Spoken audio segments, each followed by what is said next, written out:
നമസ്കാരം. ഇന്നത്തെ പ്രധാന വാർത്തകളും തലക്കെട്ടുകളും എന്തൊക്കെയെന്ന് നോക്കാം. ഇന്നത്തെ പത്രങ്ങളിലൂടെ ആദ്യം തന്നെ മലയാള മനോരമയാണ്. മനോരമയിൽ ആദ്യം നൽകിയിരിക്കുന്ന വാർത്ത മണ്ഡലകാലമെത്തി ശബരിമല ദർശനം ഇന്ന് വൈകിട്ട് മുതൽ എന്ന വാർത്തയാണ്. അങ്കമാലി എരുമേലി ശബരിപാത കിഫ്ബി വ്യവസ്ഥ കേരളം ഒഴിവാക്കണമെന്ന് കേന്ദ്രം എന്ന വാർത്തയും നൽകിയിരിക്കുന്നതായി കാണാം. നിർദ്ദേശം അംഗീകരിച്ചാൽ ത്രികക്ഷി കരാറിന് വഴിയൊരുങ്ങും എന്ന ഒരു പ്രധാനപ്പെട്ട വിവരവും ഈ വാർത്തയ്ക്കൊപ്പം നൽകിയിട്ടുണ്ട്. ശബരി പദ്ധതിയുടെ വിവിധ കാലങ്ങളിലെ ചിലവിനെ കുറിച്ചുള്ള വിവരങ്ങളും ഈ വാർത്തയ്ക്കുള്ളിൽ നൽകിയിട്ടുണ്ട്. മനോരമയിലെ മറ്റൊരു വാർത്തയാണ് വെട്ടുകാട് തിരുനാൾ ഇന്ന് പ്രാദേശിക അവധി. തിരുവനന്തപുരം നെയ്യാറ്റിൻകര താലൂക്കുകളിൽ ഉച്ചയ്ക്ക് ശേഷം അവധി എന്ന വാർത്ത നൽകിയിട്ടുണ്ട്. അജൈവ മാലിന്യ ശേഖരണം മാർഗരേഖ പുതുക്കി. ഹരിതകർമ്മസേനയ്ക്ക് മാലിന്യത്തിന് ആനുപാതികമായി യൂസർ ഫീ വർദ്ധിപ്പിക്കാം എന്ന വാർത്തയും മനോരമയിൽ കാണാം. ഇത്രയുമൊക്കെയാണ് മനോരമയിലെ പ്രധാനപ്പെട്ട വാർത്തകൾ. അടുത്ത പത്രം മാതൃഭൂമിയാണ്. മാതൃഭൂമിയിൽ ആദ്യം തന്നെ നൽകിയിരിക്കുന്നത് എഴുന്നള്ളിപ്പിന് ദൂരപരിധി എന്ന തലക്കെട്ട് നൽകിക്കൊണ്ട് ക്ഷേത്രാങ്കണത്തിലടക്കം ജനങ്ങളിൽ നിന്ന് 8 മീറ്റർ അകലം പാലിക്കാൻ കഴിയുമെങ്കിൽ മാത്രമേ ആനകളെ ഉത്സവത്തിന് അനുവദിക്കാവൂ എന്ന ഹൈക്കോടതി നിർദ്ദേശത്തെക്കുറിച്ചുള്ള വാർത്തയാണ് നൽകിയിരിക്കുന്നത്. വളരെ മനോഹരമായിട്ടാണ് ഈ വാർത്ത നൽകിയിരിക്കുന്നത്. ചിത്രങ്ങളും ഒക്കെ നൽകിക്കൊണ്ട് മറ്റ് ചെറിയ ചെറിയ കോളങ്ങളിലായി ഇതിനെ പറ്റിയുള്ള വിവരങ്ങളും നൽകിയിരിക്കുന്നതായി കാണാം. ഇനി മാതൃഭൂമിയുടെ ഇടതുവശത്തേക്ക് നോക്കുകയാണെങ്കിൽ ജില്ലാ ശിശുക്ഷേമ സമിതിയുടെ നേതൃത്വത്തിൽ എറണാകുളം ദർബാർ ഹാൾ ഗ്രൗണ്ടിൽ നിന്ന് പുറപ്പെട്ട ശിശു റാലിയിൽ ജവഹർലാൽ നെഹ്റുവിന്റെ ചിത്രമുള്ള മുഖംമൂടി അണിഞ്ഞെത്തിയ കുട്ടികളുടെ ഒരു ചിത്രം നൽകിയിരിക്കുന്നതായി കാണാം. പ്രൊഫസർ മഹ്മൂദ് കൂരിയയ്ക്ക് ഇൻഫോസിസ് പുരസ്കാരം എന്ന വാർത്ത നൽകിയിരിക്കുന്നതായി കാണാം. ഇനി മാതൃഭൂമിയുടെ നടുക്കായി വളരെ പ്രധാനപ്പെട്ട ഒരു വാർത്ത നൽകിയിട്ടുണ്ട്. ശമ്പളത്തിൽ കൈയൊഴിഞ്ഞു എന്ന തലക്കെട്ടാണ് നൽകിയിരിക്കുന്നത്. ഇനി ആ വാർത്തയിലെ പ്രധാനപ്പെട്ട വിവരങ്ങൾ എടുത്തു നൽകിയിരിക്കുന്നത് എന്തൊക്കെയെന്ന് നോക്കാം. ഗ്രാൻഡ് ഇൻ എയ്ഡ് സ്ഥാപനങ്ങളിൽ പിടിമുറുക്കി സർക്കാർ.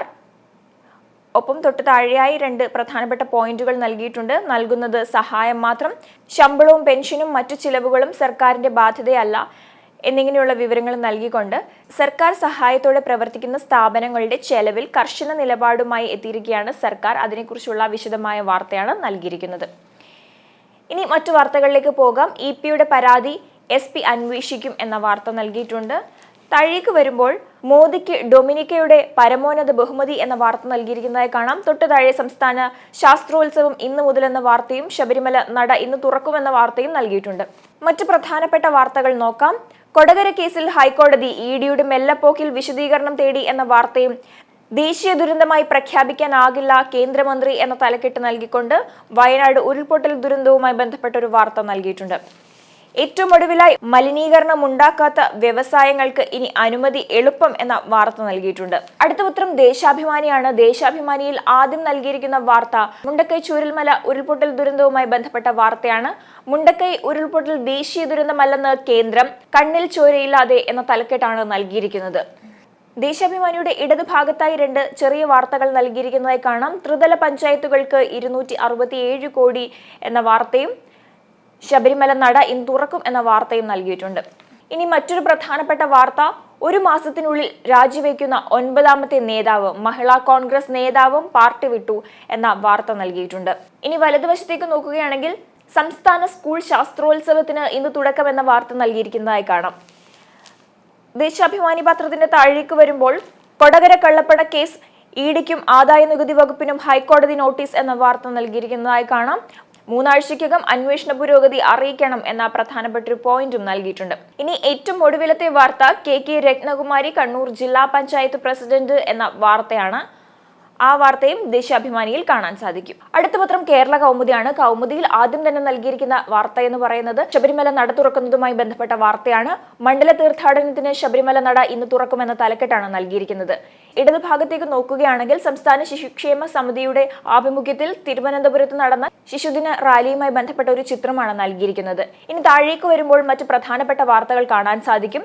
നമ്മുടെ പ്രതീക്ഷ ജലരേഖ, വയനാടിന്റെ നഷ്ടം ദേശീയ ദുരന്തമല്ല എന്ന തലക്കെട്ട് നൽകിക്കൊണ്ട് വയനാട് ഉരുൾപൊട്ടൽ ദുരന്തം ദേശീയ ദുരന്തമായി പ്രഖ്യാപിക്കാനാകില്ല എന്ന് കേന്ദ്ര ആഭ്യന്തര മന്ത്രാലയം അറിയിച്ചതിനെ കുറിച്ചുള്ള വിശദമായ വാർത്തയാണ് വളരെ പ്രാധാന്യത്തോടെ നൽകിയിരിക്കുന്നത്.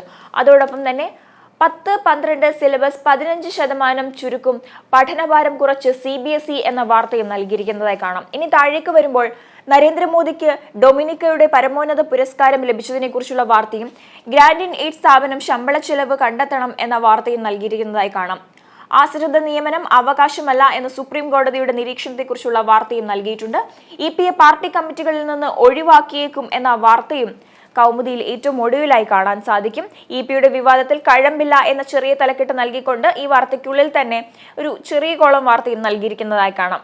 ഇത്രയുമൊക്കെയാണ് കൗമുദിയിലെ പ്രധാനപ്പെട്ട വാർത്തകൾ. അടുത്ത പത്രം ദീപികയാണ്. ദീപികയിലേക്ക് നോക്കുമ്പോൾ ആദ്യം തന്നെ കാണാൻ സാധിക്കുക ഒരു ചിത്രമാണ്. ഇ.പി. ജയരാജന്റെ ഒരു ചിത്രമാണ്. പാലക്കാട്ടെ LDF സ്ഥാനാർത്ഥിയായ ഡോക്ടർ പി സരിന്റെ തെരഞ്ഞെടുപ്പ് യോഗത്തിൽ പങ്കെടുക്കുന്നതിനിടെ മഴ പെയ്തപ്പോൾ ഇ.പി. ജയരാജന് പ്രവർത്തകൻ കുടപിടിച്ചു കൊടുക്കുന്ന ചിത്രമാണ് നൽകിയിരിക്കുന്നത്.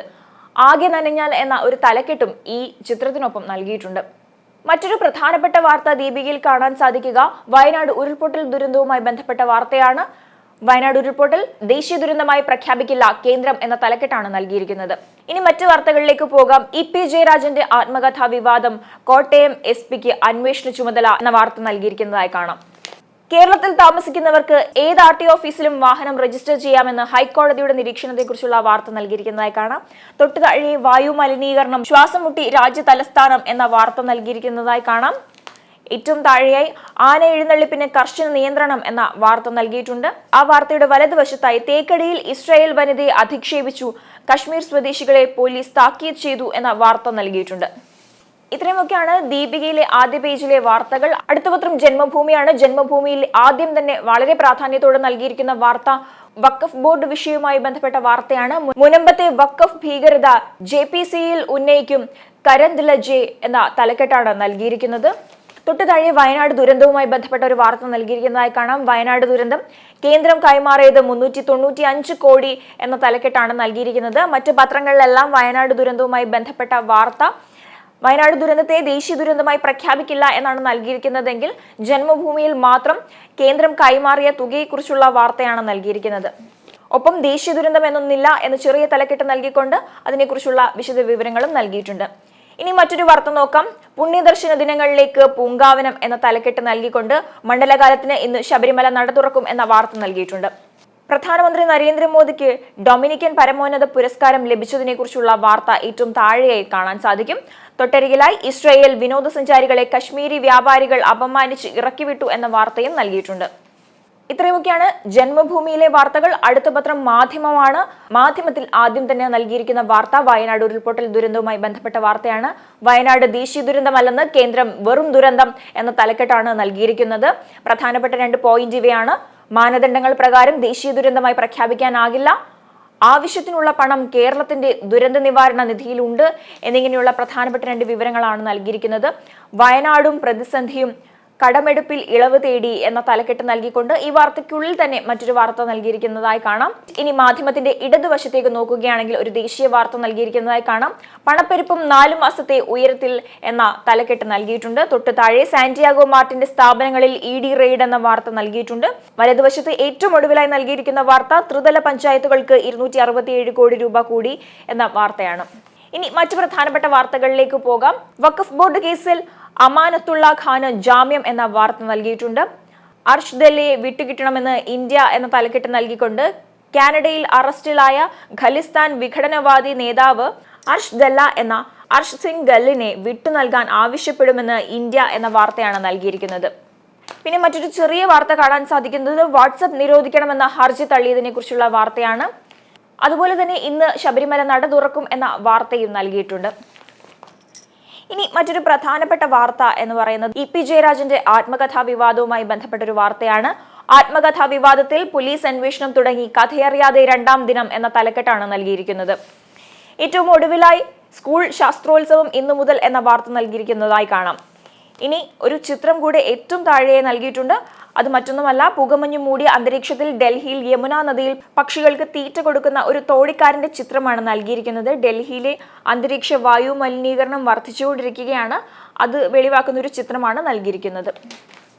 ഇത്രയുമൊക്കെയാണ് ഇന്നത്തെ പ്രധാനപ്പെട്ട വാർത്തകളും തലക്കെട്ടുകളും. അടുത്ത ദിവസം വീണ്ടും പ്രധാന വാർത്തകളുമായി കാണാം. അതുവരെ നമസ്കാരം.